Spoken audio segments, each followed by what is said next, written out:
A maratona ainda não acabou. Vamos lá. Agradeço imensamente a toda a equipe do TAS, né, por esse esforço de 3 dias, 12 horas de trabalho por dia para a organização do evento. Estejam certas que vocês deram o seu melhor para que desse tudo certo. Nós tínhamos, né, 250 pessoas inscritas no evento, mas a gratuidade falou mais alto no meu coração. Então, o esvaziamento se deve muito a essa lógica, né, do capital, né? E eu acho que está perpassando todos os espaços. Bom, então convido vocês para a nossa mesa de encerramento, Trabalho, Subjetividade e Saúde, com os palestrantes Dr. Caio Garbi Antunes, licenciado em Educação Física pela Universidade Estadual de Campinas, mestre e doutor em Filosofia da Educação pelo Grupo de Estudos de Pesquisa em Filosofia da Educação, PAIDE, Faculdade de Educação, Universidade Estadual de Campinas, bacharel em Filosofia na Universidade Federal de Goiás, em andamento, professor da Faculdade de Educação Física e Dança da Universidade Federal de Goiás, experiência na área de Filosofia da Educação e Fundamentos da Educação. Atua nos seguintes temas: trabalho, educação, trabalho, subjetividade, marxismo, educação, trabalho, alienação, emancipação humana, filosofia, teoria do valor e formação humana. Convido também a doutora Joana Alice Ribeiro de Freitas, da Universidade Federal de Goiás. Agora vou ler o currículo. Espera aí que está no J. Joana é professora da Universidade Federal de Goiás, possui graduação em Psicologia pela Universidade Federal do Paraná, mestrado no Centro Universitário Franciscano, da FAI, doutorado em Psicologia pela Universidade de São Paulo, na USP, Ribeirão Preto, experiência como docente no ensino e enfermagem, licenciatura em Física, licenciatura em Matemática, Psicologia, curso de formação em Gestão de Recursos Humanos, Logística e Marketing. Realizou pesquisas sobre precarização do trabalho, violência psicológica no trabalho, sobre temas como assédio moral no trabalho, relações de precarização do trabalho e atualmente pesquisa relação entre trabalho e saúde do trabalhador. Educação em processos de subjetivação e violência no trabalho. O tema da mesa, novamente, é trabalho, subjetividade e saúde. Muito obrigada pela disponibilidade de vocês. Vamos lá. Vou fechar aqui.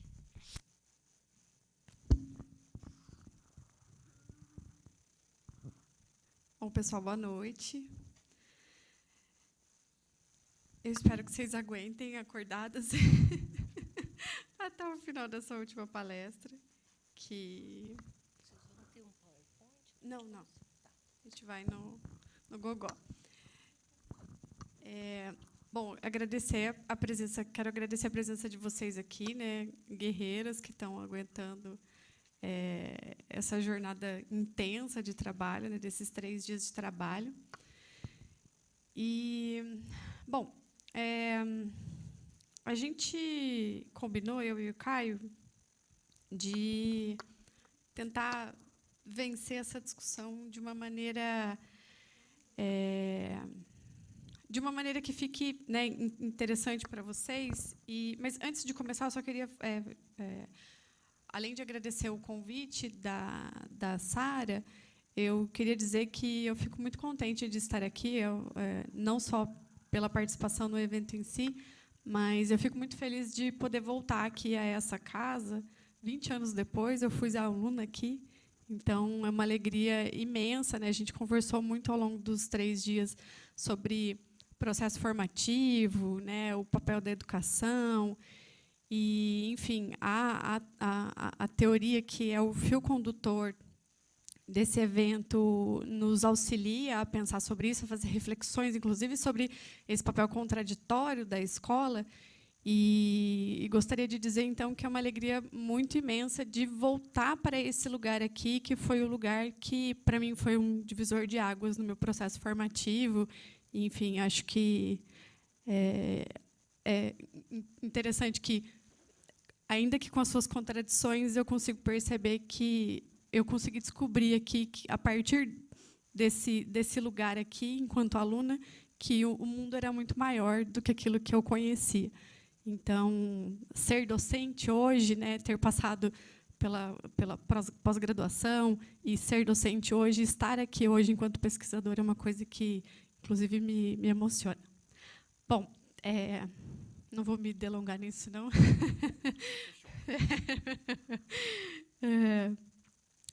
Bom, então, para poder vencer essa discussão, vou tentar não me alongar muito aqui para não cansar vocês.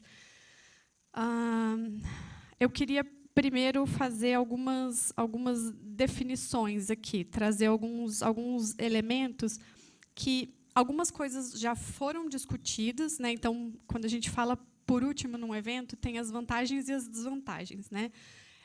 A vantagem é você poder acompanhar todo o debate e dialogar com coisas que já foram ditas, mas a desvantagem é que muitas coisas já foram ditas.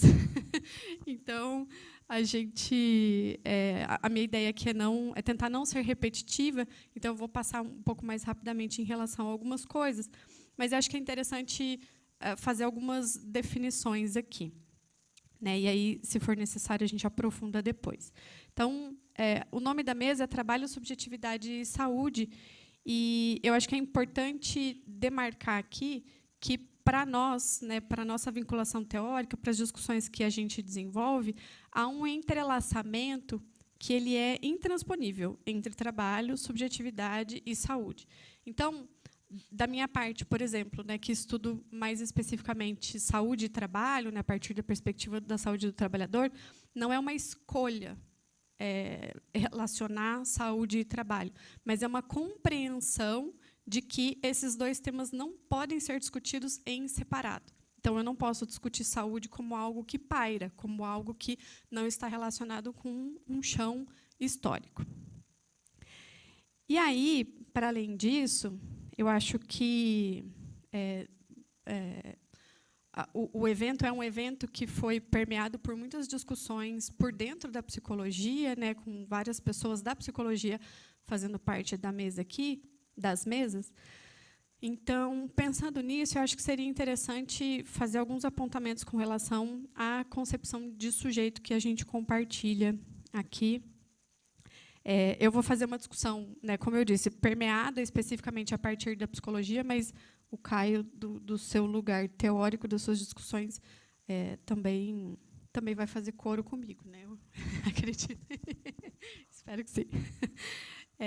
Então, a concepção de sujeito aqui, para poder falar da minha concepção de sujeito, eu vou falar um pouco sobre aquilo que ele não é, né, em primeiro lugar. Então, o sujeito do qual nós falamos aqui não é um ser que é natural, né, que é abstrato, né, um ser que já nasce pronto, um ser que paira, um ser que não tem contexto, e um ser que é imutável. Sempre foi e sempre será da mesma forma, né? Que uma concepção, vamos pensar aí, a histórica, entre aspas.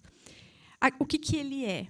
Né? Ele é um sujeito que se faz humano, e eu acho que isso já foi abordado de N formas diferentes aqui ao longo das diferentes falas, né? Inclusive, imagino que é quase que um pressuposto para as discussões que foram feitas aqui a partir do Vygotsky, pensar nessa concepção de sujeito a partir desse aspecto, né?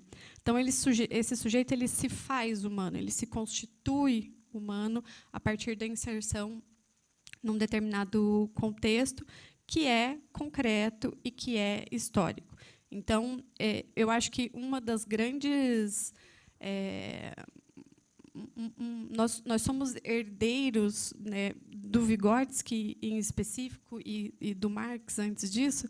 Nós somos herdeiros dessa perspectiva de um sujeito, dessa possibilidade de analisar um sujeito em diferentes momentos históricos, levando em consideração esse aporte teórico, nessas reflexões que foram feitas pontualmente por esses dois autores, sem que, com isso, a gente fique engessado, preso a uma determinada forma de olhar para o ser humano. Então, acho que isso é uma das coisas o Marx nos deu esse legado, né, essa possibilidade da gente fazer uma discussão que se movimenta a partir da história. E esse aspecto da história, para mim, aqui, né, ao longo da minha fala, ele vai ser extremamente importante. Então, eu espero que fique, inclusive, evidente o quanto esse aspecto da história vai ser importante para pensar isso que eu estou falando num primeiro momento, né, dessa discussão, dessas definições iniciais aqui, da concepção de sujeito, mas também quando eu for fazer a discussão sobre saúde, né? E aí o Caio, na continuação, certamente também vai abraçar essa definição, né? E aí, com isso, essa perspectiva de sujeito vai me colocar, e vai colocar as discussões que eu estou fazendo como num lugar de crítica a uma psicologia não só que vai defender esse sujeito, né, natural, abstrato e imutável, mas uma psicologia que se coloca, em outros termos, como uma psicologia que é neutra, né? Então, que vai tentar construir um conhecimento dito científico porque neutro, neutro porque científico, né? Então, esses dois aspectos. Dito tudo isso, a gente acabou fazendo uma separação aqui que precisa ficar muito claro que ela é muito mais didática do que qualquer outra coisa, porque o ponto final aqui onde o Caio vai chegar é justamente ali por onde eu comecei, que é essa perspectiva desse entrelaçamento entre essas três categorias. Mas eu vou dar um enfoque agora um pouco maior naquilo que se refere às questões relativas à saúde e a uma determinada concepção de saúde, tá? Então, a saúde aqui ela não vai ser entendida como algo que é estanque, né? Uma concepção de algo que é ou que não é, um estado de algo que é engessado. A saúde ela vai ser compreendida como resultado de um processo de determinação material. Então, isso, obviamente, que está encadeado com o que eu falava agora há pouco, né, quando eu me referia à perspectiva de sujeito a qual eu me vinculo. Então, aquilo que a gente vai perceber, aquilo que a gente vai ver como um fenômeno que vai aparecer de maneira supostamente individual, particular, ou mesmo íntimo, né, aqueles sintomas que são percebidos ora no corpo, ora na dimensão psíquica, né, esses sintomas daquilo que parece que é algo que há de mais íntimo em nós, na verdade, vai falar de algo que é coletivo, né? Então, a gente não adoece, ainda que o adoecimento apareça no sujeito, o adoecimento ele não é do sujeito. E aí, por conta disso tudo, que eu vou defender, então, um conceito de saúde, aliás, uma historicidade na análise do nosso conceito de saúde, né? Então, a gente não pode pensar a saúde, em primeiro lugar, como algo que é um estado, né, algo que é engessado, né, como eu já disse, mas a gente precisa pensar no fato de que a gente está falando de algo que é um processo. Então, quando a gente vai falar em situações, inclusive em situações de sofrimento e adoecimento, a gente está justamente tentando dar essa noção de processo, de compreensão de que, quando se fala sobre situação de saúde, a gente precisa compreender algo que é muito maior e muito mais complexo do que o sintoma, por exemplo, daquilo que a pessoa está sentindo, daquilo que, inclusive, a pessoa consegue verbalizar, né? Essa questão, inclusive, vou falar um pouquinho disso mais adiante. Então, a gente está falando de uma questão que ela é dinâmica. E aí, inclusive, quando a gente vai fazer as discussões sobre adoecimento, né, durante muito tempo eu estudei adoecimento docente, né? A mesa anterior falou sobre essa questão do trabalho docente. Então, quando a gente vai estudar o trabalho docente, o adoecimento docente, a gente tem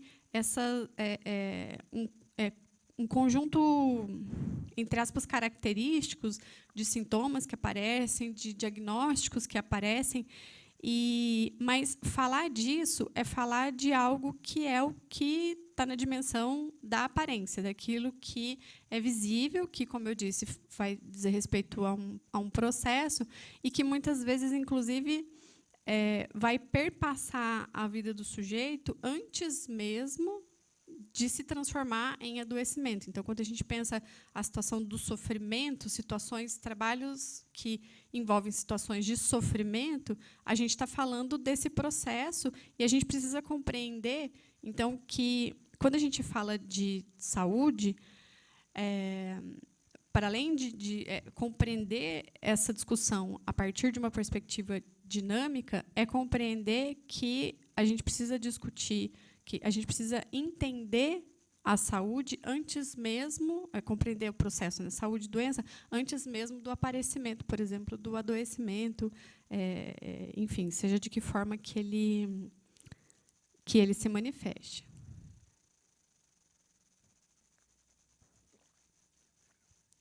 Obrigada. Quanto tempo a gente tem? Tá. Beleza. 2h30, vocês sabem. E aí, uma outra discussão a qual eu me vinculo, que eu acho que é interessante de trazer aqui, é que a gente pode até falar, né? Eu trouxe, agora há pouco, eu falei dessa questão dos sintomas que aparecem no psiquismo, os sintomas que aparecem no corpo. Essa separação, ela é uma separação que precisa ser feita com muito cuidado, né, porque a gente pode até falar de sintomas, a gente pode compreender, sei lá, um transtorno de ansiedade, sintomas que estão vinculados a um transtorno de ansiedade, ou um problema na coluna, enfim, o problema de voz, né, que a professora falou agora há pouco, né, que é algo que é característico da nossa profissão, mas a gente precisa compreender que há um atravessamento entre aquilo que se expressa no físico e aquilo que se expressa no mental.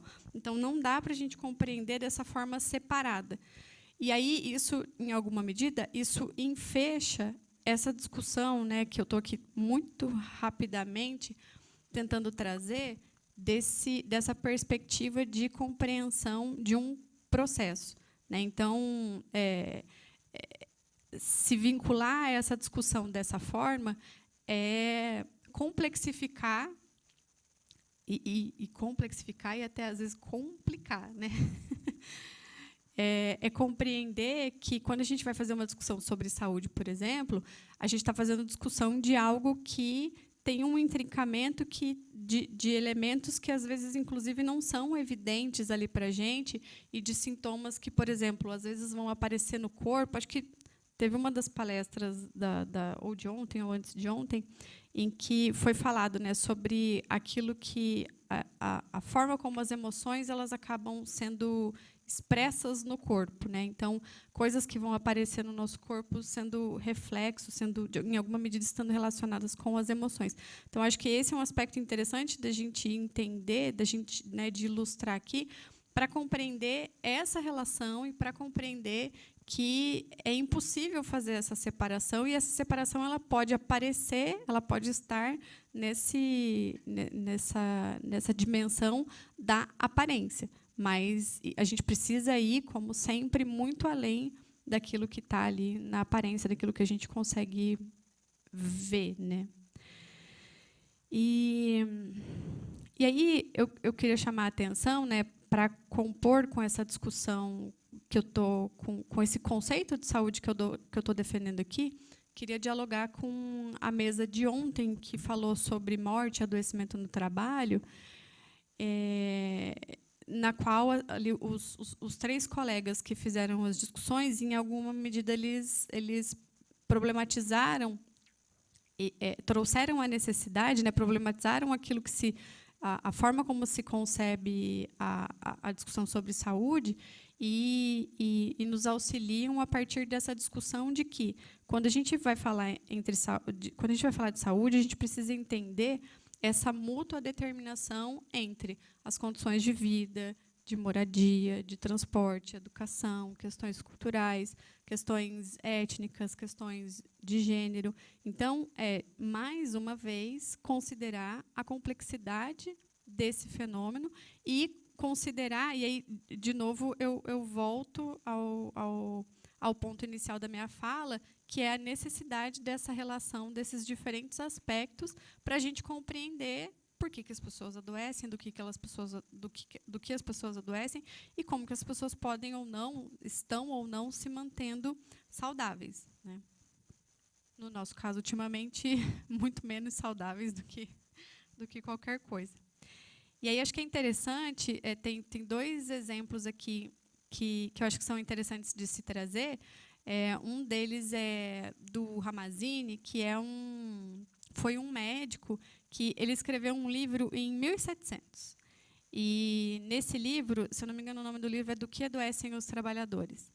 E, enfim, não existia o campo da saúde do trabalhador, e, enfim, nem a medicina do trabalho. A gente, inclusive, está falando de um outro modo de organização social da vida, né? Exatamente.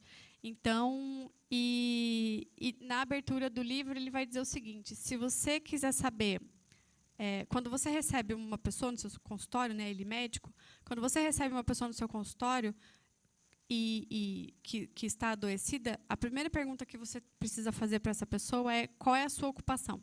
O que ela faz? E isso, para a gente hoje, pode parecer uma coisa simples, pode parecer uma coisa óbvia, mas é algo extremamente importante e que não é nada simples e que não é nada óbvio, que é justamente essa preocupação de compreender que as formas de vida, claro que a partir de um outro raciocínio, né, as análises que ele faz até não são tão importantes aqui para mim, mas é esse raciocínio de relacionar aquilo que a pessoa faz, a forma como ela vive, com as suas formas de adoecimento. E isso de um médico que está aí na virada do século XVI, do XVII para o XVIII. Né? Então, acho que tem uma importância muito grande essa discussão que ele nos deixa. Né? E aí eu vou trazer um outro exemplo, já falando de século XX, de uma discussão que aí sim eu partilho das análises que são feitas, da Laurel, que é uma autora que, para discutir a forma a partir da qual as pessoas adoeciam, ela também se preocupou não só com a ocupação propriamente das pessoas, mas ela vai, em alguma medida, né, a partir de caminhos diferentes, a Laurel vai ampliar e complexificar a discussão do Ramazzini ao dizer o seguinte: um adoecimento que aparece, por exemplo, num consultório, num sistema de saúde público, qualquer lugar que seja, ele nunca é um adoecimento individual.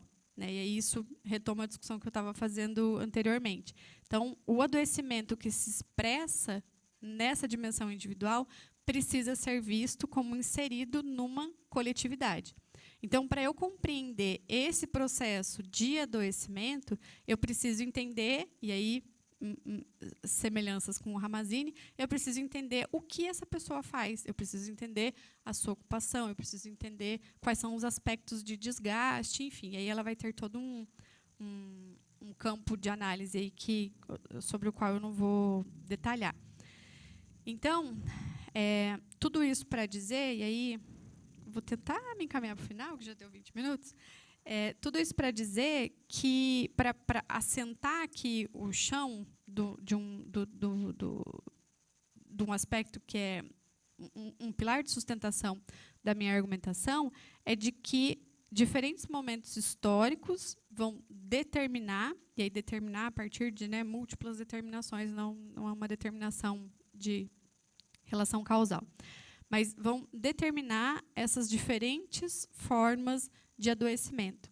E aí a gente vai falar em termos de desenvolvimento das forças produtivas, a gente vai falar de qual é a ocupação das pessoas, como eu comentei, qual é a legislação vigente que existe naquele determinado momento histórico, e também as diferentes formas de racionalização do trabalho. E aí, muito rapidamente, até para dar o gancho aqui para o Caio continuar a fala, eu acho que é interessante a gente compreender que vai haver nesses os diferentes modelos de racionalização do trabalho. Daí, aí eu faço uma discussão que está mais circunscrita, né, a partir ali da virada do século XIX para o século XX, elas vão nos dar a entender, vão nos possibilitar a compreensão da predominância de diferentes formas de expressão de adoecimento. E aí, infelizmente, não vou ter condições de discutir aqui, até o Geraldo até poderia ajudar aqui, nas discussões, por exemplo, da compreensão de Taylorismo, Fordismo e Toyotismo, como que o trabalho estava organizado e como que essa organização do trabalho, esses processos de racionalização do trabalho, etc., vão, em alguma medida, se relacionar com aquilo que a pessoa faz e as suas formas de adoecimento. Então, cada momento desse, né, não é demais aqui frisar que não é uma relação causal, mas a gente consegue compreender que essas diferentes organizações do trabalho, essas diferentes características do trabalho, aquilo que se faz, com que velocidade, com que intensidade, etc., tudo isso vai estar relacionado com a forma como as pessoas vão adoecer, ou, de uma maneira predominante, como essas pessoas vão adoecer e como que o sofrimento no trabalho vai se expressar. E aí, com isso, o que a gente tem de mais recente e que ainda está em aberto, né, é a discussão de ontem na hora do almoço, né, vamos dizer assim, a discussão de algo que a gente ainda não tem uma distância histórica para analisar, mas é algo que é extremamente importante de ser pensado e problematizado, como que essas formas de organização do trabalho que estão se delineando agora, e aí isso pode ser, a gente pode pensar no que vai se dizer como capitalismo de plataforma ou processo de uberização do trabalho, diferentes autores vão chamar de diferentes formas, como que essas novas formas de organização do trabalho vão incidir, vão impactar naquilo que se refere à saúde, né? E aí, só antes de passar a palavra para o Caio, né, eu comecei falando de uma perspectiva, de uma visão de sujeito a partir da psicologia, e quero fechar pensando também a partir da psicologia. Vou aqui parafrasear o Marx, dizendo que existe a necessidade de que a gente constitua, desenvolva e defenda uma psicologia para a qual o livro da indústria esteja aberto. Então, não dá para pensar uma psicologia que ignore a esfera do trabalho, que diminua, que minimize a esfera do trabalho e não considere a sua importância, a sua incidência em todos esses outros aspectos da vida. É isso, gente. Obrigada.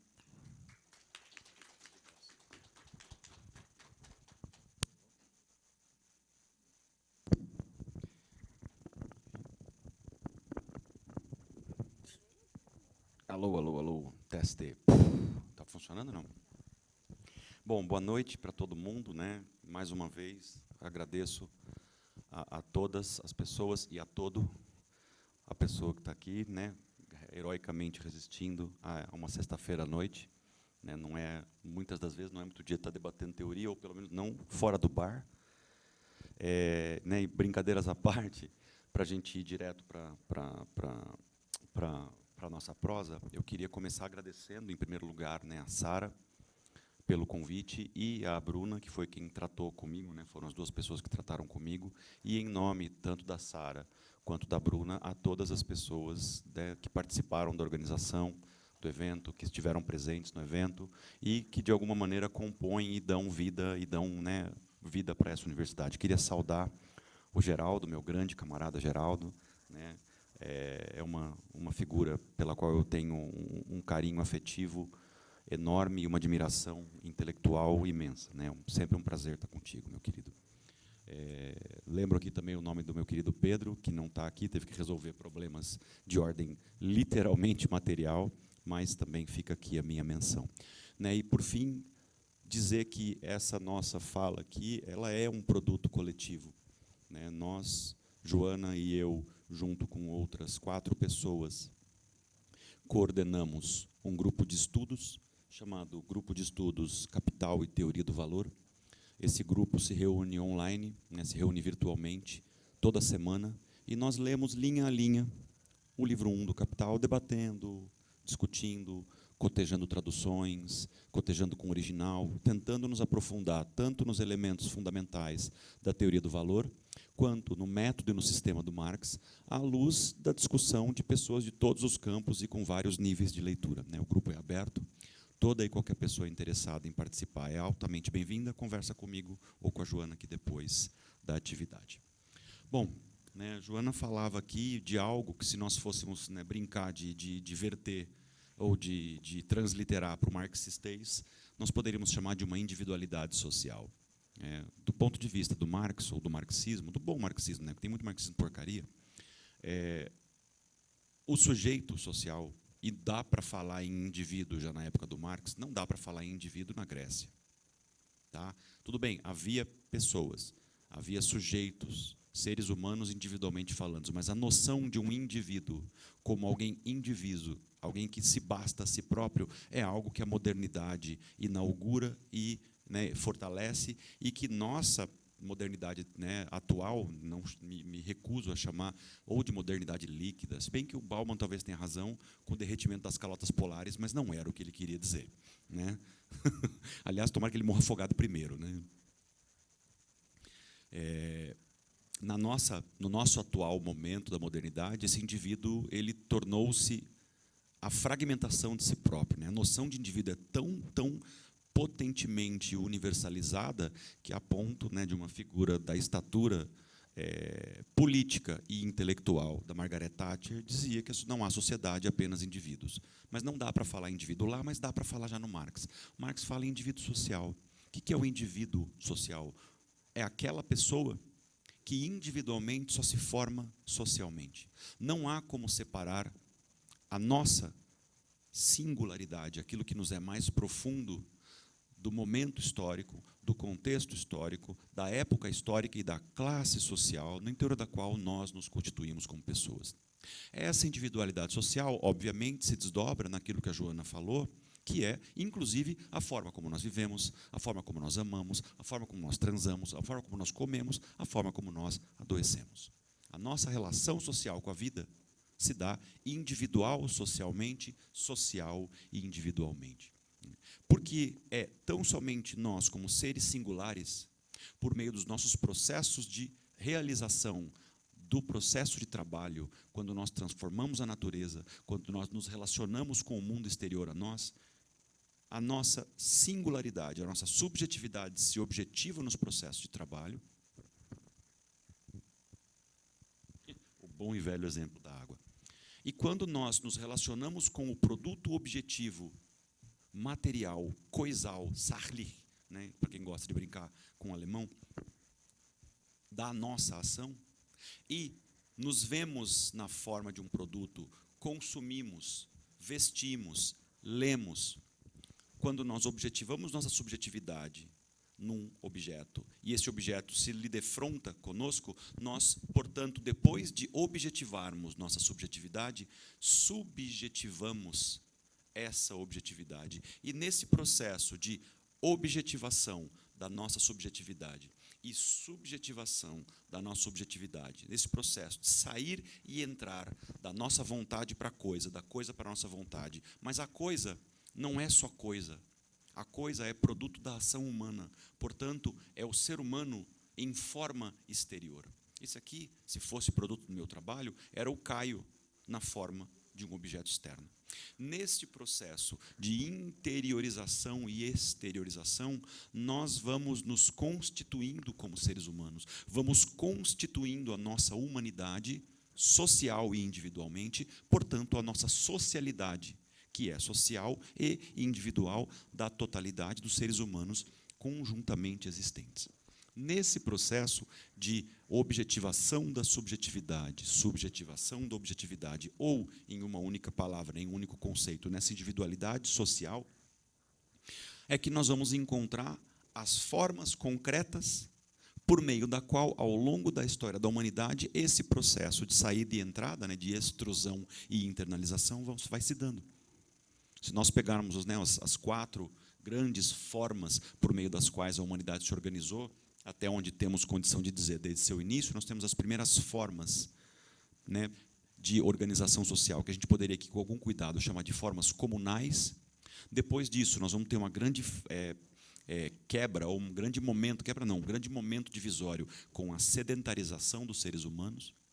E a gente poderia chamar, com algum cuidado, isso de uma formação de uma antiguidade clássica, que vai terminar ali com Grécia, Roma, depois Idade Média, depois modernidade burguesa, no interior da qual nós estamos. Essas formas gerais, por meio das quais a singularidade se constitui, a individualidade social se constitui, modifica-se profundamente. As formas de viver, as formas de morrer, as formas de adoecer mudam ao longo dos tempos. Se nós pegarmos, né, mais para cá, esses exemplos clássicos que a Joana trouxe, do Taylorismo, do Fordismo, basta pensar no Chaplin. O Chaplin é um exemplo, né, corporalmente falando, emblemático dessa forma de viver e de adoecer do Taylorismo e do Fordismo. Se nós fôssemos olhar para o toyotismo, nós veríamos uma pessoa exaurida, né, o tal da síndrome de burnout, o palito de fósforo que queimou até o fim. Mas agora nós estamos adentrando num período ou num processo com características de profundas continuidades, mas de algumas modificações. Não sei, né, está aqui o Geraldo, que é uma sumidade em sociologia do trabalho, e que talvez possa nos ajudar a pensar. Talvez nós possamos pensar a uberização do trabalho, talvez, tá? Ou o trabalho, o capitalismo plataformizado, como uma nova forma de gestão e organização do trabalho. Talvez um pós-toyotismo. Mas isso é um produto, é uma tarefa histórica nossa daqui para frente. É audacioso e talvez até um pouco arrogante dizer isso aqui. Mas, veja, tem elementos de profunda continuidade entre o toyotismo e a uberização do trabalho, mas tem alguns elementos importantes de modificação. O que então vem a ser esse diacho chamado de uberização do trabalho? Bom, o nome já indica, né, vem daquela plataforma chamada Uber. Mas a chamada uberização do trabalho não é algo que se restringe a uma única plataforma de trabalho. Não à toa, alguns autores e autoras, né, Gera, inclusive um bastante familiar e bastante querido a nós aqui, vai chamar de capitalismo de plataforma. Seria o quê esse processo do capitalismo de plataforma ou uberização do trabalho? As plataformas digitais estabelecem a mediação ou o encontro entre a demanda por trabalho e a oferta de trabalho. E como bons cafetães ou cafetinas, elas articulam esse processo e extraem daí valor, ou mais valor. Se nós levarmos em consideração a uberização do trabalho, do ponto de vista categorial marxiano mais profundo, nós poderíamos dizer que o processo de uberização do trabalho, ou o chamado capitalismo de plataforma, representa para nós hoje, talvez, o ápice, o ponto mais elevado dos processos de alienação e estranhamento que nós já vivenciamos na história da humanidade. Não à toa, né, o próprio Ricardo Antunes vai brincar, né, aliás, como bom trocadilho Antunes, né, como boa característica Antunes, fazer um trocadilho infame, de dizer que este capitalismo de plataforma ele se assemelha à protoforma do capitalismo. O que isso significa? Significa dizer que nós articulamos a mais alta tecnologia, a tecnologia mais desenvolvida, a tecnologia de ponta, dentro disso daqui, caminha para e passo, caminha ao lado, ou melhor dizendo, caminha nos ombros das jornadas de trabalho mais brutais, das formas de trabalho análogas à escravidão, em jornadas, em ritmos e em condições de trabalho semelhantes ao começo da Revolução Industrial. E nunca nos enganemos, a gente aprende na escola que 1789 marca a Revolução Francesa e a Revolução Industrial 1850. Não, a Revolução Industrial está começando em 1700 e pouco. Tá? 1700 e pouco. Tanto na França quanto na Inglaterra. Mas esse capitalismo de ponta coexiste, ele coabita dentro de um mesmo equipamento ele coexiste com as formas mais brutais, atualmente no século XXI, que se assemelham à forma de trabalho do século XVIII. Isso nos permitiria dizer que coexistem, coabitam em cada um e cada uma de nós o ápice do estranhamento e da alienação do trabalho, que carrega consigo formas as mais primitivas do modo de produção capitalista. E isso nos impõe uma tarefa de análise, de estudo, de pesquisa e de ação monstruosas. Bom, em meio a tudo isso, veio a pandemia do Covid-19. E se a pandemia foi talvez um dos maiores acontecimentos, né,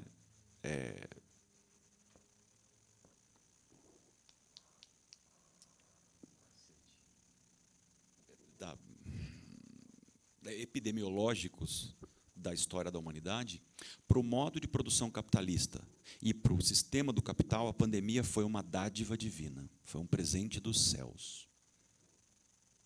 Basta lembrar da fala da professora Nancy, anterior a nós, que dizia que nós perdemos parentes, perdemos amigos, perdemos pessoas amadas, perdemos pessoas que não conhecíamos, porque ninguém consegue dormir, ninguém que valha pelo menos um pouquinho do sal que põe no arroz consegue dormir com 700 mil mortes oficiais, que deve ser tranquilo, 3 milhões e 500 mil. Tá tranquilo, para começar a conversa. Ninguém consegue dormir com esse número. E ainda assim nós tínhamos que acordar, levantar da aula, entrar na reunião, de preferência sorrindo, se trabalhássemos na iniciativa privada, com resiliência e proatividade. Desse ponto de vista, o que a pandemia nos coloca? A pandemia nos coloca pelo menos 3 coisas que eu acho que vale a pena. 200 milhões, mas 3 que vale a pena a gente trazer para cá para pensar. Se a gente for ter debate, ótimo, senão esse papo segue. Quem sabe até no bar, vamos ver. Se bem que em Curitiba é frio, as pessoas acho que não vão no bar aqui, né? Não vão nada, duvido, quero ver.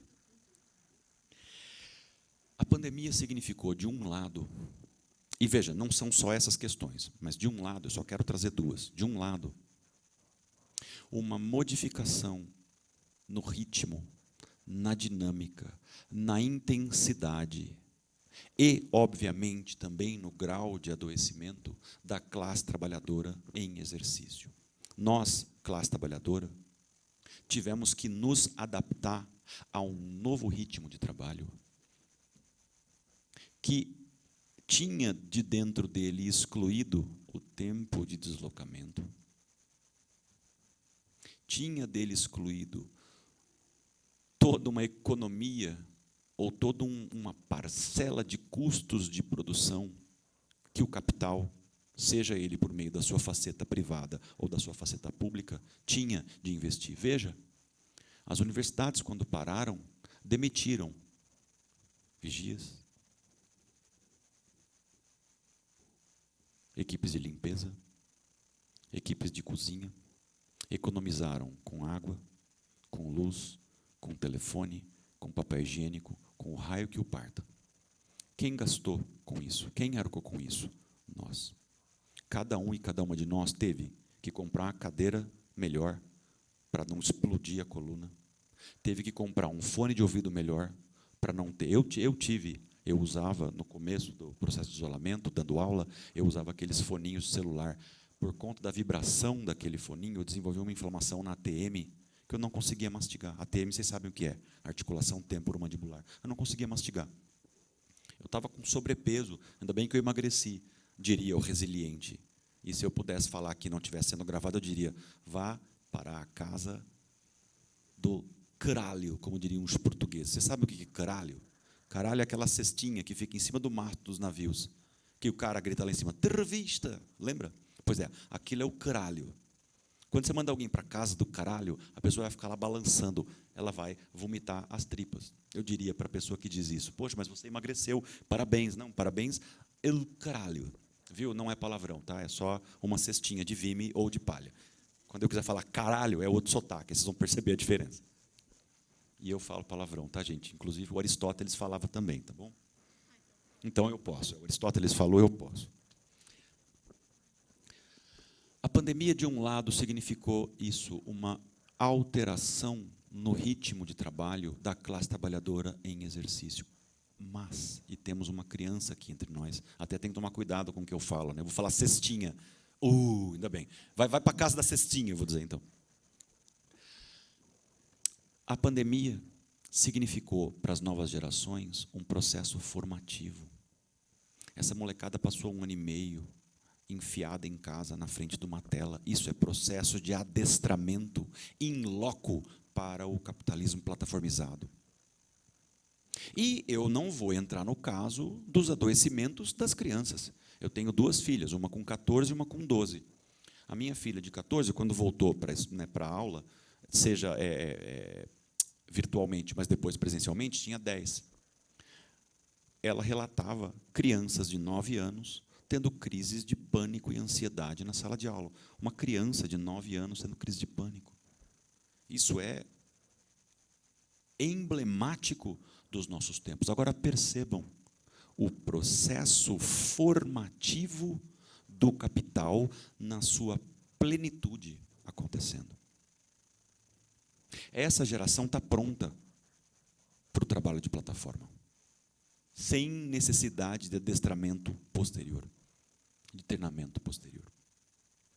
Isso nos coloca, de novo, para voltar lá naquele advogado alemão, já bastante fora de moda que a Joana citou, o Carlinhos. O Carlinhos tem uma formulação desenvolvida no Capital, livro 1, que é a ideia do tempo socialmente necessário para a produção de uma mercadoria. O que significa isso, gente? Significa que qualquer mercadoria que eu esteja levando em consideração, um telefone, água, sapato, óculos, blusa, qualquer coisa, ela é produzida em vários lugares do mundo. Só que, em todos os lugares do mundo, aquele lugar que, por uma sucessão de circunstâncias ou por um conjunto imenso de fatores, alcança o menor tempo para fazer uma unidade de mercadoria. E como se alcança o menor tempo para fazer uma unidade de uma mercadoria? Ao final de um mês, produzindo mais. Ou produzindo mais, ou produzindo o mesmo mais barato, que dá na mesma. Reparem que tempo socialmente necessário não diz respeito só ao tempo cronometrado. É uma noção de existência. Uma Daseinformen. Tá? O tempo somente necessário significa que aquele lugar que alcançou o mínimo possível de tempo para fazer uma mercadoria vai virar o parâmetro para todos os outros lugares do mundo que não tem aquela consecução de fatores, mas que vai ter de obedecer aquele tempo sob o risco de falência. A pandemia estabeleceu um novo tempo socialmente necessário do trabalho uberizado, que já existia há 10, 20 anos, tranquilamente, entretanto, na pandemia, ele explodiu. E esta explosão alcançou um ápice que se tornou o patamar para o qual todos os trabalhos, todos os ofícios, todas as profissões, uberizadas ou não, plataformizadas ou não, têm de atender. Eu tenho coleguinhas na minha unidade, Geraldo estudou trabalho docente, Geraldo sabe o que é isso. Eu tenho coleguinhas na minha unidade que adoraram o isolamento, porque puderam produzir mais artigos inúteis em inglês para serem publicadas em revistas que, para você ler, você tem que pagar. Olha que beleza, olha que ser humano inteligente e dedicado a esse.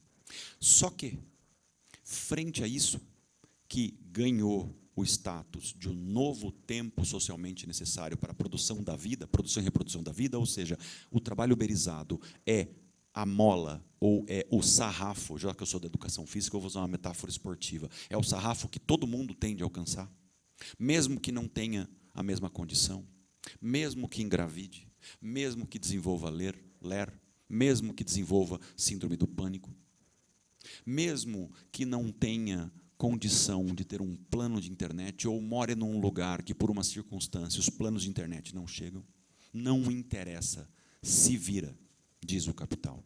Só que, frente a isso, frente a esse grau de exploração, frente a esse grau de intensificação do trabalho, frente a esse grau de violência, frente a esse grau de normalidade do capital, nós, como classe trabalhadora, precisamos impor um nível de resistência no mínimo, um pouco maior.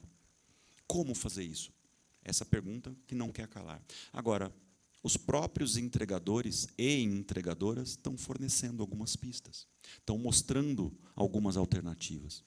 E o tal do movimento dos entregadores antifascistas é algo que merece ser estudado com todo o cuidado. Inclusive porque eles organizaram em São Paulo, mas não só em São Paulo, a partir de São Paulo, em vários lugares do Brasil, um breque dos apps, que na segunda edição já virou greve dos aplicativos. Entre breque dos apps e greve dos aplicativos, há um salto de consciência de classe. E quem conhece as postagens do Galo, que de longe não é o único politizado desse grupo com consciência de classe, desse grupo, ou melhor dizendo, com consciência de classe, não mais em si, mas consciência de classe para si, ali nesse movimento há muita coisa acontecendo. E esse movimento aqui do Brasil irradiou-se para muitos outros lugares, para muitos outros países. Eu tive, né, a oportunidade de estar na Inglaterra semana passada, fui para um congresso que a universidade não pagou para eu ir, embora tenha, né, dito o dia que eu tinha que ir, o dia que eu tinha que voltar. Tive que, né, aliás, alguém está querendo comprar cueca aí? Eu estou vendendo algumas. Eu juro que eu lavei, tá?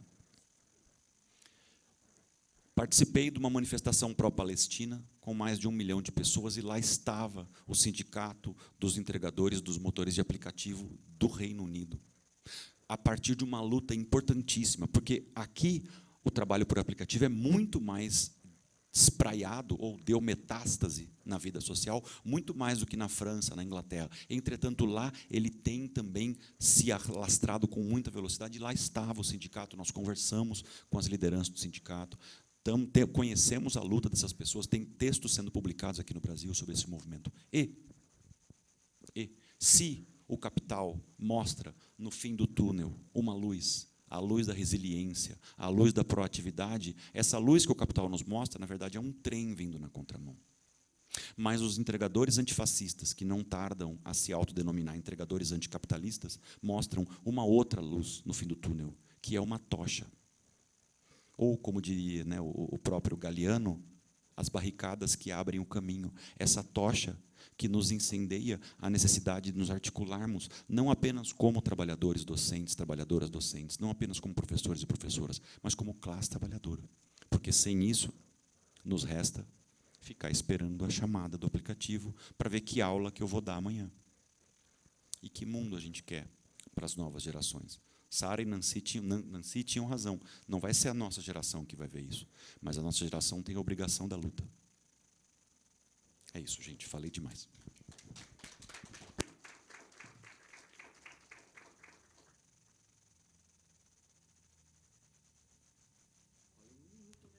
Parabéns, professor. Eu vou abrir agora para o debate, né? Mas eu já tenho uma questão aqui para a mesa. E essa questão envolve a relação capital-trabalho, e envolve a educação e os projetos de vida, a intencionalidade daqueles pressupostos futuros trabalhadores da educação. Por quê?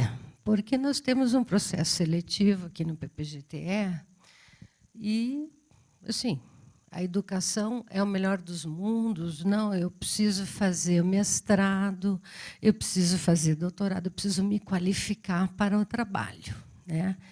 Então, essas pessoas vêm buscando qualificação. Depois entra a temática do conhecimento científico, da produção do saber. Entra tudo ali, mas é o pano de fundo. Porque o que está escancarado mesmo, na cara, é: eu preciso me qualificar para o trabalho, né? E aí o que acontece? Essa categoria, né? Estudante de pós-graduação mais trabalhador precarizado vai resultar num sujeito doente. É a doença da pós-graduação. Você olha na cara do doutorando e ele diz: eu estou bem, professor. Diz: você não está bem.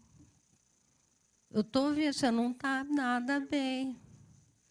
Eu não estou, você também não está, né?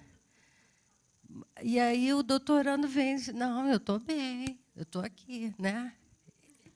Hã? Então, e aí ele está aqui e está dando aula no celular, está dando aula no computador, está fazendo tudo. Tudo, eu faço tudo. Né? Então, tem a ver, assim, com uma idealização, uma representação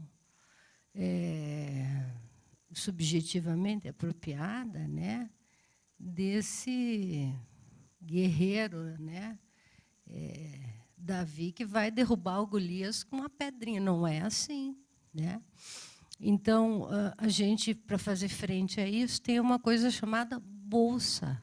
Não é bolsa, é uma porchete, né? É uma moedeira, mas é o que a universidade tem. E aí a gente entra no seguinte paradigma: o aluno quer bolsa e quer trabalhar. Eu quero bolsa e quero trabalhar. E não dá. Por quê? Não é só a questão financeira. O aluno está vinculado. Eu levei 1 ano para tirar uma aluna minha de uma universidade, mas eu tirei. Por quê? Vocês conhecem a Maristela, estava aqui, passou 2 dias aqui com a gente.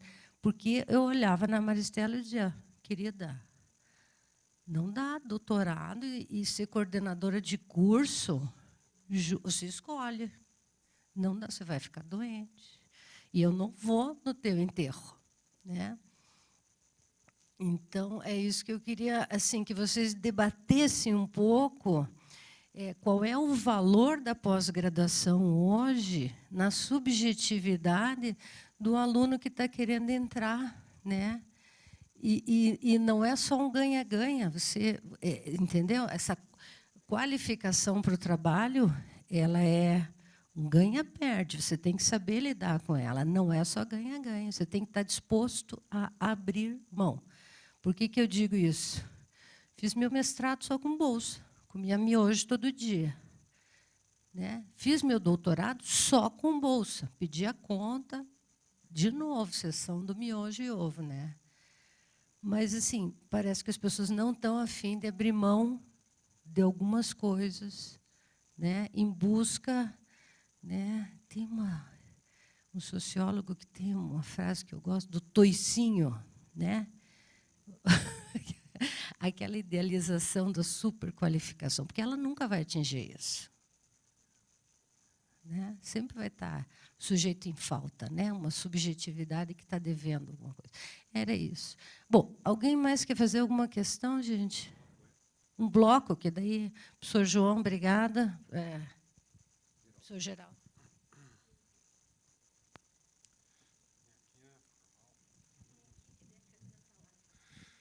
Boa noite a todos e a todas.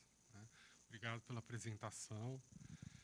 Fazer uma pergunta, me apegando um pouco no que você falou, Joana, que o processo de saúde e adoecimento é algo que se constrói historicamente, né? Quer dizer, não há uma noção estática. Né? Se baseando nisso, eu tenho pensado muito assim, na situação até, né, depois da pandemia, né? Todo mundo parece meio surpreso assim, de que a gente não aprendeu nada, né? Algumas coisas pioraram, não sei o quê. Mas, se a gente for analisar assim, meio médio, longo prazo, é muito difícil que as coisas melhorem mesmo, né? Porque eu fico pensando assim, a percepção que a gente tem de um mundo melhor, né? Porque se é difícil imaginar o que é um mundo bom, um mundo justo, né? A gente, como acho que leitores de Marx, a gente tende a pensar isso em termos de abolição da concentração de propriedade. O próprio Marx vai falar, vocês não estão falando de propriedade privada, vocês aboliram para 9/10, né? Quer dizer, ele não está nem ali criticando a ideia do privado, né? Assim, é uma ideia restrita de privado, mas, enfim, a gente tende a ter alguns parâmetros Mas a realidade objetiva desses parâmetros faz uma importância grande no processo, né? Então, assim, por exemplo, uma geração que viveu os 30 anos gloriosos ali do capitalismo, final da Segunda Guerra, processo de crescimento da indústria de massa, estado de bem-estar social, que, contanto não tenha tido um reflexo em todas as partes do mundo, pelo menos no imaginário das pessoas, funcionou um pouco. E até, como contraposição a isso, na época teve as experiências ditas, né, de socialismo real, enfim, capitalismo de Estado, como quiser. Mas era uma espécie de algo real, né, que conduzia um pouco o imaginário dessas possibilidades de análise crítica teórica para um mundo possível e tal. Bom, essa geração morreu, né? Não, alguns estão vivos. Sim, então, mas para eles, há uma imagem, para esses indivíduos, há uma imagem de mundo que se ancora, né, em certas experiências reais, etc., que daqui a pouco vai morrer com eles. Vem uma geração depois, anos 70, na qual me incluo, por exemplo,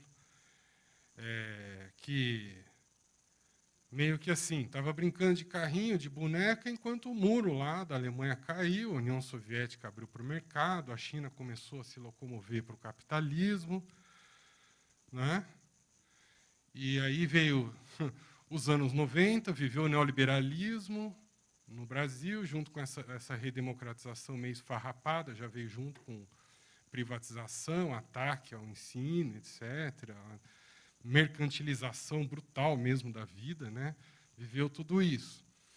E está aí, tentando... Eu vejo assim, eu tenho muito mais referências, talvez, teóricas do que concretas, em consideração a outras gerações, né? Tá. Aí vem uma outra geração, ali, anos 90, 2000, que hoje eu vejo são, por exemplo, alunos que eu tenho, né? São 20 anos mais novos que eu, sim, tal. Eles têm bem menos referências do que eu. Bem menos referências. Né? Assim, por mais que a gente discuta no plano de uma gnosiologia, né, a possibilidade de um mundo melhor, né, é melhor em relação ao quê para eles? Né? Melhor em relação ao quê? Entende? O sarrafo, né? O sarrafo da doença se constitui em relação ao sarrafo de saúde. O sarrafo de um mundo justo ao de injusto, de um mundo justo, ao de um mundo melhor ao mundo pior. E assim, a gente está aqui em 2020 e poucos, né? Se você pegar de 1980, 1990 para cá, já são 40 anos, é meio século de vigência de um capitalismo assim absolutamente avassalador, destruidor, né? E destruidor no sentido concreto, inclusive das experiências socialistas existentes, porque assim, por exemplo, se você pegar a China, ela é hoje um exemplo de potência capitalista conduzida pelo Estado. Sinto muito, né? Não, mas vamos discutir o longo caminho chinês em direção ao socialismo. Bom, você imagina se já está longo, se já são 40 anos de pura perda de perspectiva com relação a isso. Você imagina daqui 100, 150, se é que, né, chega tal e tudo mais, né? Então, assim, é muito difícil a gente convencer alguém hoje de algo um pouco além do que uma individualidade socialmente constituída no caos completo, né? Então, assim, aí você já está batendo, talvez, parâmetros, né, de um nível de individuação e de protoformas, né, primitivismos de vida coletiva assim, autodestrutiva, né, que eu não sei nem se são pré-capitalistas ou proto-capitalistas, né? Né? Enfim, então, assim, eu acho que a gente tem trabalhado com um esquema mental, e talvez formas de adoecimento advenham disso, tal, de negação mesmo, assim. Eu acho que grande parte das pessoas hoje, assim, nega a realidade, assim. Não, ou eu tô doente, né? Também é uma forma assim, ó, eu tô doente, né? Eu adoeci, eu tô bem. São duas formas de negar, porque se é um processo, né? Eu tô doente, acabou. Eu tô botando aqui um parâmetro a partir do qual eu não posso ir mais, porque eu tô doente, eu não vou mais trabalhar, eu vou sair né? Eu vou pedir afastamento, eu tenho uma chancela para dizer que eu não posso mais trabalhar. Não estou culpabilizando o sujeito, você está entendendo? Não estou dizendo que o cara é preguiçoso. Estou falando assim, a doença é uma forma de você puxar o eject e falar assim, não tem mais a ver comigo. Estar feliz, estar bem, também já vou passar, vou encaminhar a pergunta. Então, assim, então, o que eu pergunto, assim, né? Se a saúde é processual e tem a ver com uma totalidade, com um contexto histórico, também as nossas noções de um mundo melhor é processual e tem a ver com uma totalidade com o mundo histórico. Né? Como esperar que as pessoas hoje tenham um parâmetro do que é ser saudável, né? Sendo que assim, o normal é as pessoas adoecerem, morrerem do trabalho ou das relações afetivas há 40, 50 anos. O normal, né? É você não acreditar mais nessas instituições, porque a gente fala com o maior desdém, né? A família, pá, já está aí, entende? Assim, você está lá combatendo. Uns vão falar que não, estou combatendo a família monogâmica, burguesa, não sei o quê. E vai sobrar o quê, cara? Tipo assim, não é uma forma de coletividade? Não é uma forma de divisão de trabalho na qual você fala, pô, vou fazer minha parte. Não, assim as pessoas não têm mais parâmetro do que é legal, porque já nada é legal, né? Então, como é que a gente pode esperar que as pessoas aprendam e constituam, né? E não fiquem na negação, né? Passo aí a palavra.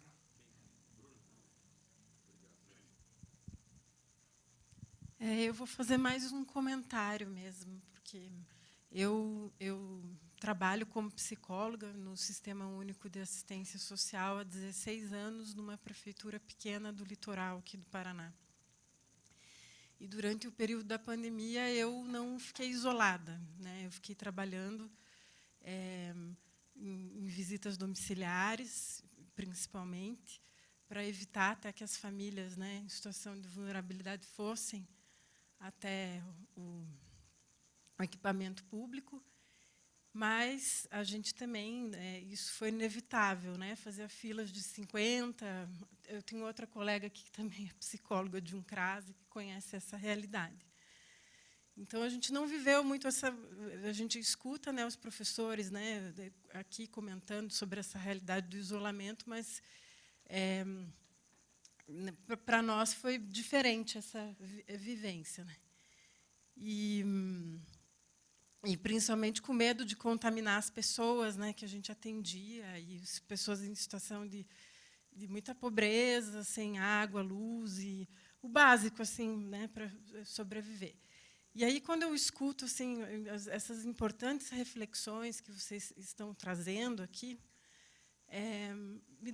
eu fico um pouco entristecida, porque a gente que está na ponta desses equipamentos públicos, atendendo nas políticas públicas, a gente pouco tem acesso a essas discussões. Então, eu até me sinto privilegiada hoje de estar aqui num programa de doutorado, mas assim, eu estou 16 anos nessa política pública, né? E só agora, recentemente, eu consegui, até me emociona, assim, desculpe, porque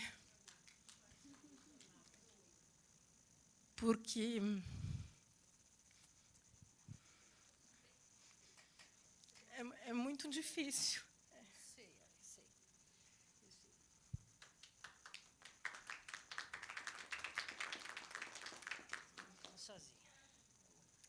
a gente trabalha assim, com a vulnerabilidade, com a miséria, com a violência no cotidiano, né, Mariana? Todo dia. E não tem tempo, muitas vezes, para pensar e para lidar com isso. E por que a academia está tão distante dos trabalhadores, né? Então, era isso só o comentário. Desculpem. A gente está um pouco cansado, mas foi um evento de tanta qualidade, com pessoas assim tão boas, que se isso fosse lá para uma prefeitura, assim, o pessoal ia ter tanto gosto de assistir, de participar, que é uma tristeza assim ver assim esse auditório vazio. Mas é isso. Desculpa.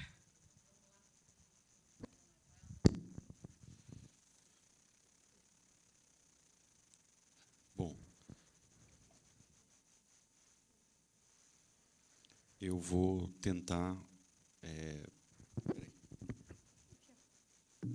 Eu vou tentar, né, fazer um apanhado de umas considerações gerais das 3 questões, né, da Sara, do Geraldo e da Bruna, para, inclusive, que a gente consiga não se exaurir, não ficar aqui até 4 horas da manhã, né. Acho que tem um ponto que eu gostaria de centrar o meu comentário final, que é o seguinte: a lógica do capital, ela pode ser adjetivada, ela pode ser qualificada de muitas formas. Adjetivos normalmente não resolvem as coisas. Ah, você é feio, você é mau, você é bobo, não resolve, né? São formas que evitam o nó do problema.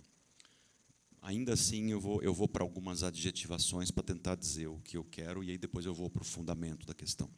A lógica do capital, ela é, de um certo modo, eu poderia dizer astuta, eu poderia dizer perversa, eu poderia dizer canalha, eu poderia dizer o que fosse, mas a lógica do capital, ela não tem uma ação intencionalmente maligna, malévola. Ela tem uma lógica interna. A lógica do capital é uma lógica de necessária ampliação e reprodução. O sistema do capital precisa sempre crescer.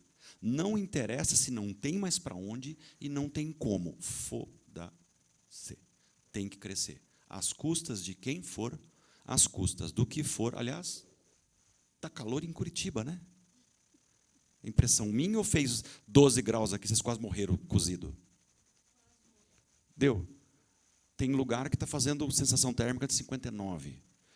No Rio, tudo bem, né? O Rio é um caldeirãozinho. 53, é verdade. O Rio ainda tem tiroteio junto com 53.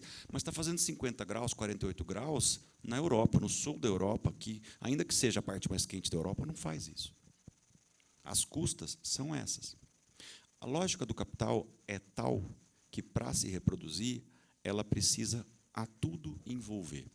E há, na lógica do capital, uma dimensão imediatamente econômica, quer dizer, extrair mais valor. Ponto. Como? Não sei. Damos um jeito. OS, EBSER, privatiza-se tudo. Vai-se conseguindo novas formas de extrair valor. Mas há uma dimensão que desdobra-se, né, que se estrutura, que se origina, entre aspas, que se erige a partir dessa dimensão econômica, que é uma dimensão, justamente porque a dimensão econômica, ou seja, preciso extrair mais valor, cada vez de mais lugares, o capital vai se espraiando. Então, na maneira em que ele vai se espraiando, ou ele vai dando metástase, vão se envolvendo, vão sendo circunscritos, vão sendo fagocitados pela lógica do capital todas as instâncias da nossa vida. Veja, quando eu digo vão sendo circunscritas, vão sendo fagocitadas, vão sendo envoltas, eu não estou querendo dizer que tudo cai sobre o capital de modo absoluto. Nós estamos aqui debatendo. Tá? Mas, de uma certa forma, nós estamos aqui debatendo porque o programa teve condições de ajudar a nossa vinda. Se não tivesse, nós teríamos que fazer online, mas aí a Google teria que dar a sua contribuição. A existência nossa, ela é pautada numa materialidade da mercadoria. Se a gente faz ou não resistência por dentro dela, ainda assim eu estou usando uma mercadoria para falar, eu estou contando o meu tempo com outra mercadoria, eu preparei a minha fala numa mercadoria, usando outra mercadoria, lendo livros do Marx que são mercadoria. Mas eu estou fazendo desse modo o contraponto, tem contradição aí dentro. Entretanto, a lógica do capital vai alagando. Sabe quando vai encharcando o terreno? O que isso significa? Isso significa que a própria pós-graduação também está perpassada por isso. O que significa pós-graduação? Há 30, 40 anos atrás, doutorado era para quem estava no fim da carreira. Sabe por que o doutorado tem que ser inédito? Por causa disso. A pessoa dava aula num campo a vida inteira, 40 anos dando aula, ela conhecia o campo dela. No final de uma trajetória acadêmica, no auge da sua maturidade intelectual, ela olhava e falava, esse campo tem um ponto ali, que eu conheço o campo, eu dou aula dele há 40 anos. Eu vou tentar responder aquele ponto. Hoje, o doutorado é pré-requisito, que às vezes um guri ou uma guria de 20 e poucos anos tem que fazer para poder estar em condição de entrar na universidade. Então, veja, por um lado, isso também tem impacto nas bolsas. Há 20, 30 anos atrás, as bolsas tinham uma capacidade de compra. Porque quem estava na pós-graduação era muito pouca gente.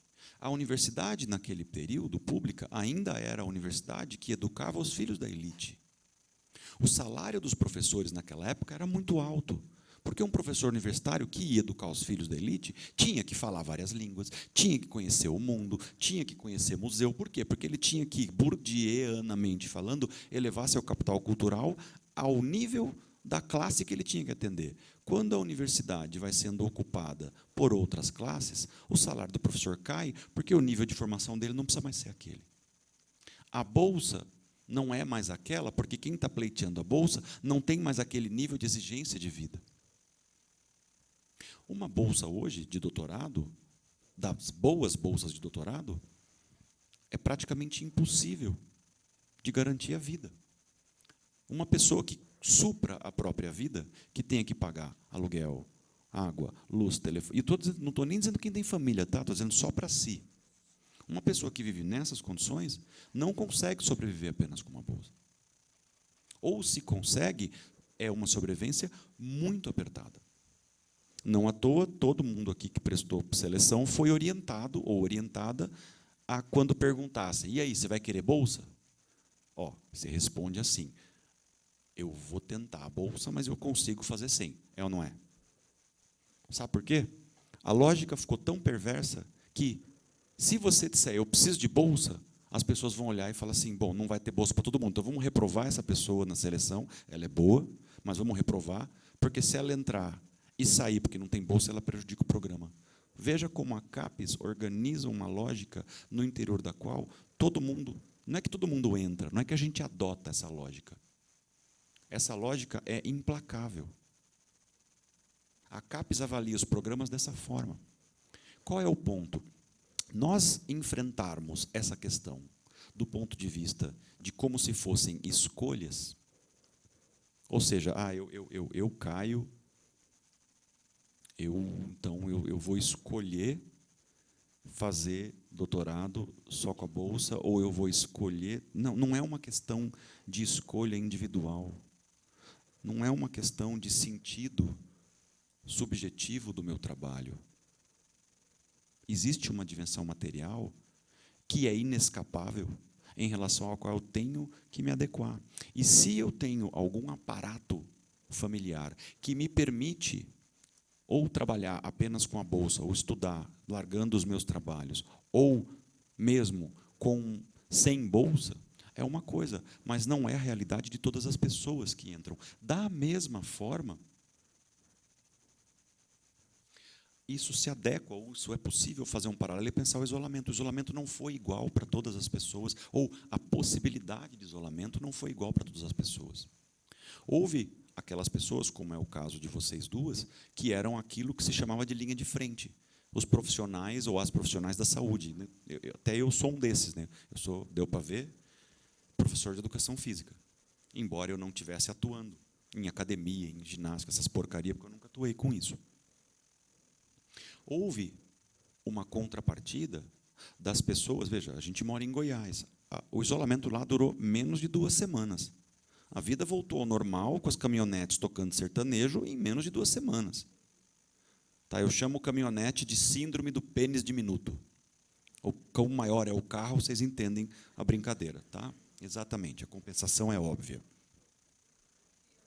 Por isso que eu usei terminologia cifrada. Eu fui espertinho agora. Eu não falei do cestinho, percebeu?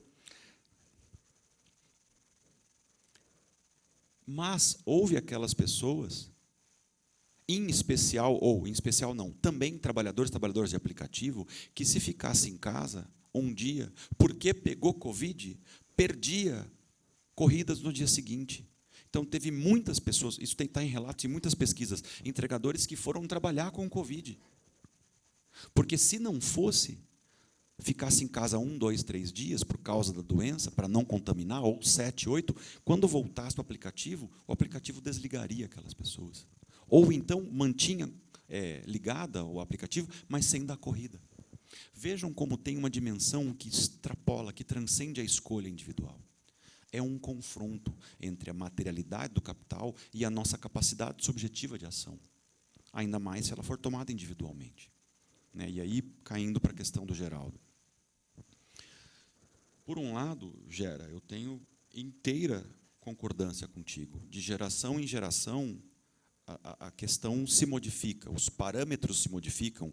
Aquilo que a gente, com um determinado acúmulo de vida, tem condição de perceber uma mudança, veja, nós somos de uma geração muito parecida.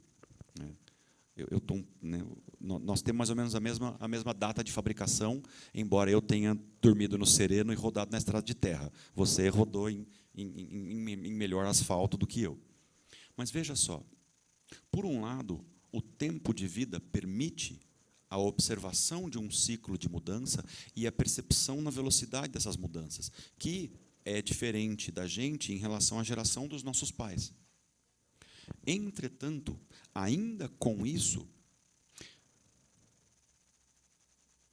essa abertura, esse mundo melhor, esse mundo justo, esse mundo emancipado, essa vida saudável que se define, tal como Hegel dizia, em relação àquilo que ela não é, o que é e aquilo que não é são uma unidade, você sabe do que eu estou falando?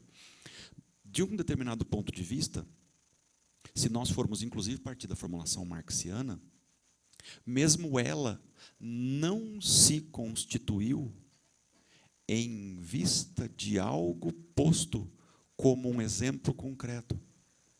Então, desse ponto de vista, eu entendo que aí onde pode parecer que há apenas um fechamento, ou seja, as coisas estão cada vez piores, que perspectivas as novas gerações, ou mesmo as nossas, vão ter, onde aparentemente há apenas um fechamento, eu enxergo uma abertura, e quem me ensinou essa abertura foi o Marx, e quem me ensinou a ler Marx foram algumas pessoas que você conhece. Uma das pessoas que me ensinou a ler Marx, que você conhece, está aí. Que talvez você conheça melhor do que qualquer outra pessoa, que é você mesmo. Olha, o Marx, quando olha para aquilo, ele fala, a coisa está nesse pé por causa desses fundamentos. Se erigíssemos outros, poderemos ter outra vida. E o fechamento que a história vem dando, ao mesmo tempo em que aprisiona, sufoca, adoece, é uma perspectiva de luta monumental. Eu vi coisas na manifestação pró-Palestina em Londres que eu nunca tinha visto em pequenos e talvez mal passados 45 anos de vida, que me encheram de uma esperança revolucionária e radical muito, muito, muito importante. Ou, melhor dizendo, tiraram talvez a poeira de uma esperança que eu não me vejo tendo deixado de ter. Então, desse ponto de vista, justamente nesse momento de fechamento, as aberturas talvez sejam as maiores possíveis. Aí cabe a continuidade do nosso trabalho, no nosso dia a dia. E é, de fato, sim, profundamente importante que isso saia de dentro dos muros da universidade. Aliás, o fechamento dos muros da universidade é um projeto do capital. Isso aqui esvaziado é um projeto do capital. A nossa exaustão é um projeto do capital. O nosso adoecimento... Veja, vocês sabem o que é força produtiva? Força produtiva é um avanço no trabalho, na potência do trabalho. A doença é uma força produtiva do capital.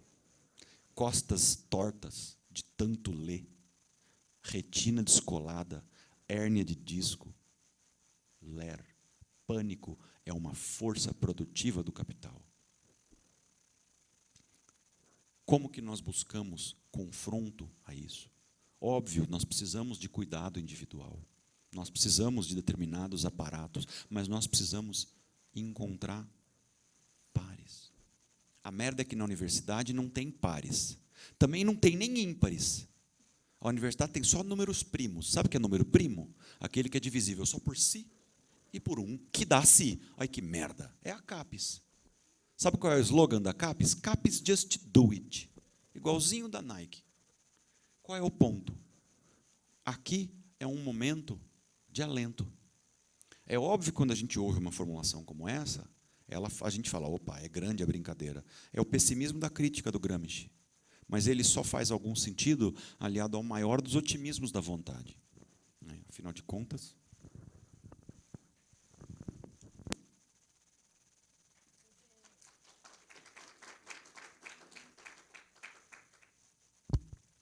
Eu vou ser bem rápida para encerrar.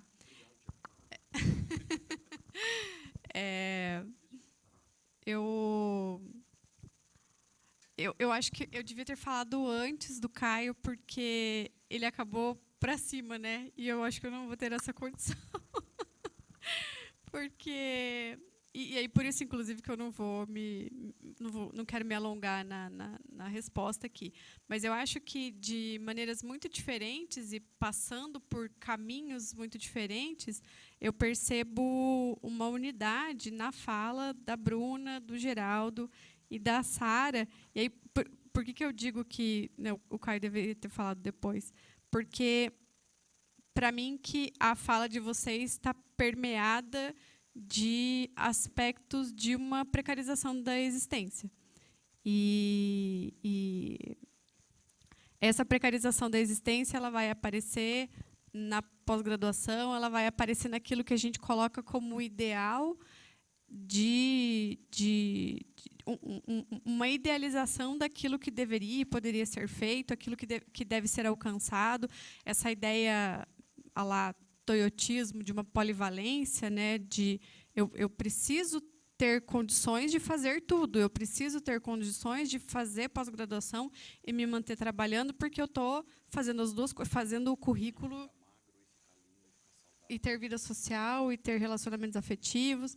Então, é isso, eu acho que é uma precarização da existência, e eu acho que o Geraldo ele puxa um ponto muito interessante quando ele traz para a gente esse questionamento de qual que é o parâmetro do saudável, né? E o nosso parâmetro do saudável, o nosso parâmetro da existência, ele está cada vez mais dilacerado, né? Então, que condição que a gente tem de trabalho, que condição que a gente tem de fazer um diálogo entre aquilo com o que a gente trabalha e aquilo que está acontecendo na universidade.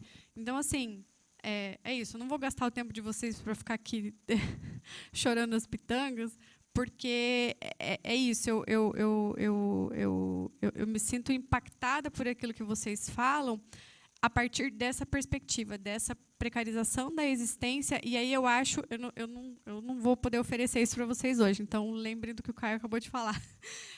Eu acho que a gente precisa, em alguma medida, se embeber dessa esperança, dessa expectativa e dessa, enfim, dessa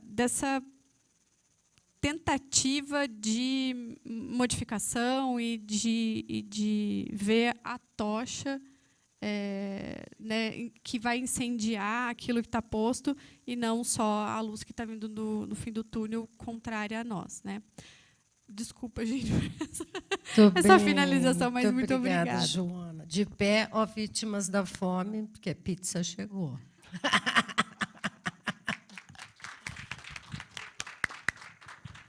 Queria agradecer, então, vieram de muito longe, mas a mensagem valeu, queria dizer que valeu. E o nosso melhor bem é aquilo que nós temos, né? A teoria do valor, o que vale, né? É o nosso tempo de vida. E dedicar esse tempo de vocês, de viagem de avião, cansaço, aquela coisa toda para vir aqui, né? Foi maravilhoso, muito obrigada. Convido a todas e todos a nossa pitiçada no final da conferência. Uhul! Quem tiver interesse no grupo de estudos, em saber mais, a gente conversa agora. Evelyn, vamos lá, vamos lá. Vamos tirar nossa fotinha coletiva de fim de os herdeiros, né? Os heróis da resistência. Vem lá, Maristela, pediu uma pizza vegana. Maristela, que é vegana, Evelyn, vamos lá. Uhul, venha, Geraldo, vamos lá. Vem, Geraldo. Venga. Venga, você veja que esse grupo todo de camiseta, olha só que coisa linda.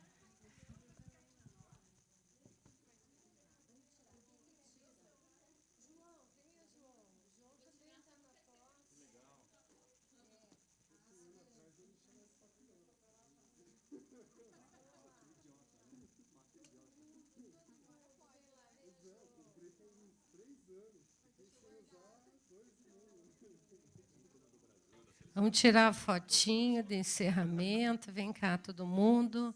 Perto das bandeiras, será? Você, Zenaide, fica perto do Geraldo, que daí configura. Não, configura você com a amarela e ele com a verde.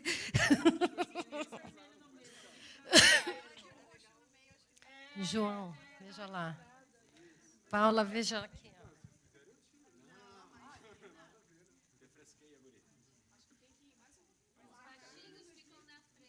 Paula, tira aqui com a minha, vem aqui você. Essa minha aqui, a câmera aqui é. Vai lá, vamos lá. Deixa eu ver se ficou bom. Eu vou ficar aqui perto dos intelectuais para ver se pega por osmose. Vai. Tem que pedir para o rapaz lá tirar foto.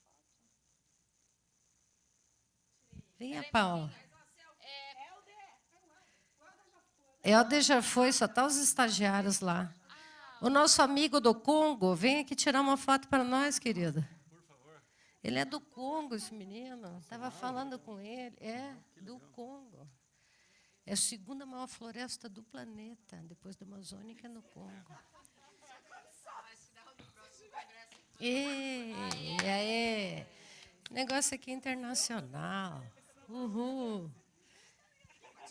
João, vem aqui para o lado dos prof. Nós já passamos. Separatismo. Vocês têm que defender. Depois que vocês defenderem, a Maristela está quase, então ela fica aqui. Vocês vão para lá.